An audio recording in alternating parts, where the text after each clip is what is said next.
ਸੋ ਕਿਸਾਨ ਅੰਦੋਲਨ ਦੀਆਂ ਤਸਵੀਰਾਂ ਨੇ ਤੁਸੀਂ ਨਿਰੰਤਰ ਦੇਖ ਰਹੇ ਹੋ ਕਿ ਰਾਸ਼ਟਰੀ ਅੰਦੋਲਨ ਵਿੱਚ ਤਬਦੀਲ ਹੁੰਦਾ ਨਜ਼ਰ ਆ ਰਿਹਾ ਹੈ। ਕਿਸਾਨ ਅੰਦੋਲਨ ਸਮਸਤ ਬੌਧ ਅਨੁਯਾਈ ਭਾਰਤ ਲਖਨਊ ਤੋਂ ਇਹ ਮਹਾਪੁਰਸ਼ ਆਏ ਨੇ। ਕਿਸਾਨ ਅੰਦੋਲਨ ਦੇ ਵਿੱਚ समर्थन देने के लिए निरंतर प्रदर्शन से बैठ गए ने। इन्होंने गलबात करांगे।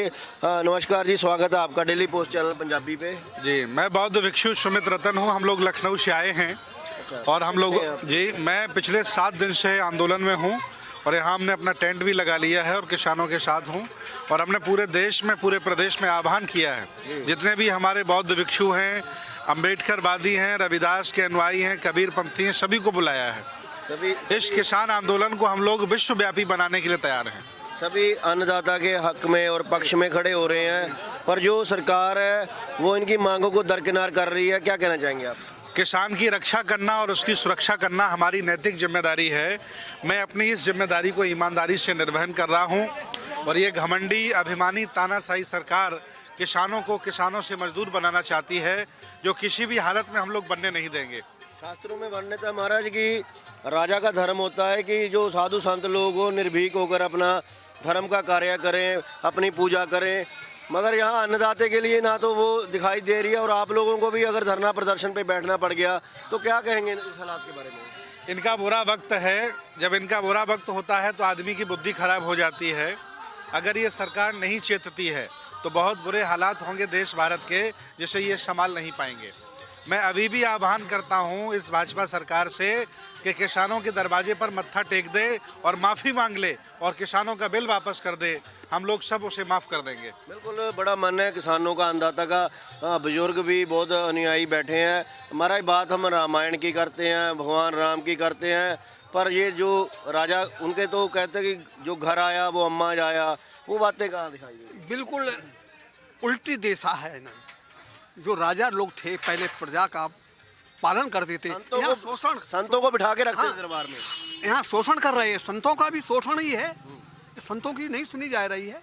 अन्नदाता जो विश्व का, भारत का अन्नदाता है, सड़कों पर बैठा है, जो खिला रहा है, ये क्या सोना खाएंगे? रोटी नहीं खाते हैं। अडानी अंबानी सोना खाएंगे, रोटी नहीं खाएंगे। अन्न नहीं रहेगा तो कहाँ रहेंगे? अन्नदाता ही नहीं रहेगा तो हम कहाँ रहेंगे? कोई नहीं रहेगा। इसीलिए हम उनके पीठ पे खड़े। बाबा, लग रहा है कहीं ना कहीं कि पैसा इतना हावी हो चुका है हर इंसान पे कि हर किसी की कमाई पे अपना अधिकार जमाने की कोशिश कर रहे हैं लोग। वो गलत नीति है। इसी यही तो तानाशाही है, यही तो तानाशाही है। और क्या ये तानाशाही नहीं चलेगी? एक बार तो उनको झुकना पड़ेगा और झुकना पड़ेगा। कब तक नहीं झुकेंगे? जब तक किसान हैं तब तक हम हैं। किसान ही रहेगा तो हम कहाँ रहेंगे? बराबर हैं। 1 साल हो या 2 साल हो, बराबर यहीं रहेंगे। और इनको बिल वापस लेना ही पड़ेगा, हर हालत में लेना पड़ेगा। धार्मिक प्रवृत्ति से और धार्मिक भाषा में आप प्रधानमंत्री, क्योंकि राजा महाराजा जो पुराने समय में हमने महाभारत में भी देखा, रामायण काल में भी देखा, वो संतों को उच्च स्थान देते थे, बिठाते थे साथ। आज अगर नहीं समझ आ रहा है तो संत महापुरुषों की सहायता से इस मामले को हल कर लेना चाहिए था उनको। खैर, वो अलग बात है। आप जो धार्मिक मर्यादा के हिसाब से क्या संदेश देना चाहेंगे मोदी साहब को? लोकतंत्र में सबको मौका मिलता है एक छोटे आदमी से बड़ा आदमी होने का। लोकतंत्र स्थापित है भारत में, इसलिए एक चाय बेचने वाला प्रधानमंत्री बना। और इस देश भारत में, दुनिया में लाखों लोगों में कोई एकाध व्यक्ति होता है जो शासक बनता है, राजा बनता है, जो सबकी सुरक्षा करता है, हिफाजत करता है। इनका न्यायिक चरित्र ही नहीं रहा। जब राजा का, शासक का न्यायिक चरित्र ही नहीं रहेगा तो कैसे किसानों के साथ न्याय करेगा? जब राजा किसी से बिक जाएगा, गिरवी रख जाएगा और किसी गलत तरह से डीलों में फंस जाएगा तो किसानों का न्याय होता है। मैं तो मानता हूँ कि प्रधानमंत्री जी ने ये बहुत गलत निर्णय लिया। सबको जीने देते, सबको अपने हिसाब से रहने देते। बड़े लोगों के हाथों किसानों को बेचना ये उनका बहुत गलत निर्णय है, उसका परिणाम बहुत गलत निकलेगा। बाबा, बात करें तो लगभग भारत का परचम पूरे विश्व में लहरा रहा था। कहीं भी जाते थे तो जय जयकार होती थी, तो हर फैसले पे लोगों ने फूल चढ़ाए। इस फैसले का देशव्यापी विरोध हो रहा है, फिर भी नहीं मान रहे हैं, क्या लग रहा है राज क्या है पीछे? ऐसा है, मोदी जब भी विदेश जाते हैं, जापान जाते हैं, थाईलैंड जाते हैं, लंका जाते हैं, तो बुद्ध की बात करते हैं और कहते हैं मैं तो बुद्ध का हूँ। और यहाँ आकर कहाँ चला गया उनका अब ना तो ये बुद्ध धर्म? को देख अब रहे हैं, कहीं ना नहीं, तो कुछ बाबा नहीं नानक देख, को कुछ रहे हैं। भी नहीं देख रहे हैं। इनके ऊपर अडानी अंबानी छाए हैं और उन्हीं को करना चाहते हैं मालदार, सारे किसानों को हत्या कर रहे हैं।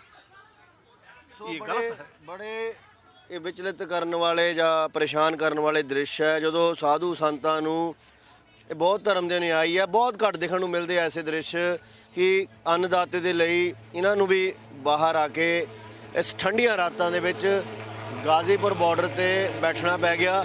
ਬਜ਼ੁਰਗ ਬਾਬਾ ਵੀ ਬੈਠੇ ਨੇ। ਇੱਕ ਹੋਰ ਰਿਪੋਰਟ ਕਲੋਜ਼ ਕਰਾਂਗੇ। ਬਾਬਾ ਕੀ ਹਾਲਾਤ ਬਣ ਰਹੇ ਆ ਦੇਸ਼ ਕੇ? अन्नदाता सड़क पे है, क्यों नहीं मान रही सरकार? कबीरा कलयुग आ गया, झर परे अंगार। जो संत न तपते तापता तो ये जल उठता संसार।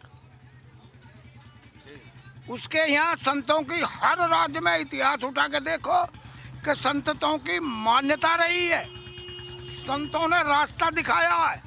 और वो तो क्या, और तो संत क्या है, वो तो वही है केवल।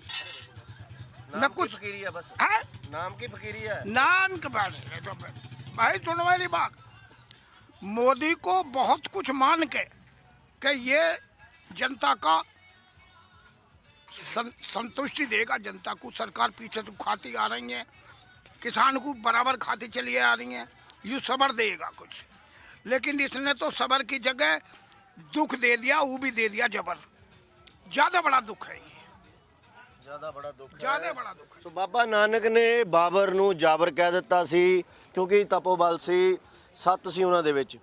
ਸੋ ਇਹ ਸੰਤ ਮਹਾਪੁਰਸ਼ਾਂ ਨੇ ਵੀ ਬੇਬਾਕ ਸ਼ਬਦਾਂ ਵਿੱਚ ਕਹਿ ਦਿੱਤਾ ਕਿ ਰਾਜਾ ਦਾ ਧਰਮ ਹੁੰਦਾ ਹੈ ਪ੍ਰਜਾ ਦੀ ਰੱਖਿਆ ਕਰਨਾ, ਪਰ ਰਾਜਾ ਕਿਤੇ ਨਾ ਕਿਤੇ ਕਾਰਪੋਰੇਟ ਧਰਮ ਦੇ ਚੱਕਰਾਂ 'ਚ ਪੈ ਗਿਆ ਹੈ। ਸੋ ਇਹ ਤੁਹਾਡੇ ਸਾਹਮਣੇ ਨੇ ਦ੍ਰਿਸ਼, ਇਹ ਬਹੁਤ ਘੱਟ ਦ੍ਰਿਸ਼ ਦੇਖਣ ਨੂੰ ਮਿਲਦੇ ਨੇ ਜਦੋਂ ਸੰਤ ਸਮਾਜ ਰਾਮਾਇਣ ਕਾਲ ਦੀ ਗੱਲ ਕਰ ਲਈਏ, ਮਹਾਭਾਰਤ ਕਾਲ ਦੀ ਗੱਲ ਕਰ ਲਈਏ, ਬਾਬਾ ਨਾਨਕ ਜੀ ਦੇ ਸਮੇਂ ਦੀ ਗੱਲ ਕਰ ਲਈਏ, ਹਰ ਸਮੇਂ ਵਕਤ ਸੰਤ ਸਮਾਜ ਨੂੰ ਅੱਗੇ ਰੱਖਿਆ ਗਿਆ।